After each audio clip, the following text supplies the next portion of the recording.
With a man who started running when he reached Social Security age and hasn't stopped yet. Chip Reed now with our special series, Living Stronger.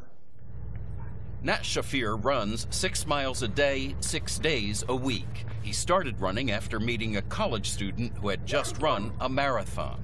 So I looked at her and said, she did a marathon. If she can do it, I can do it. And you were how old at the time? 65. He's now 81 and later this year hopes to run his 12th marathon. When he runs, he doesn't listen to music or plan his day. He says his mind is usually in a much darker place.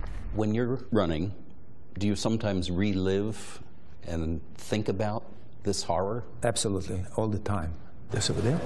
That horror is the Holocaust. He gives tours at the Holocaust Museum in Washington, D.C., where he shares his own story. Now, we know for a fact that Hitler hated all minorities, in particular Jews. Shafir was born in Romania in 1936 and had a happy childhood until he was almost 6 years old, when everything suddenly changed.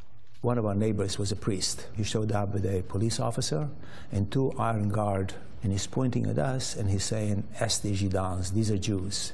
So we were actually turned in to the authorities because we were Jews by a priest. His family spent years in a Jewish ghetto with barely enough food to survive. 32 of his relatives perished in Nazi concentration camps. Shafir, though, eventually made it to Israel and at age 24 to America.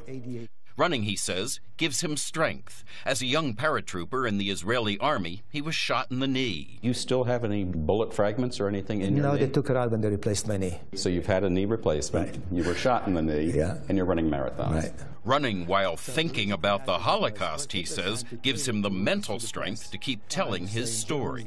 Running gives me so much more incentive to speak out and make sure things like this don't happen again. 81 years old and living stronger than ever before. Chip Reed, CBS News, Washington.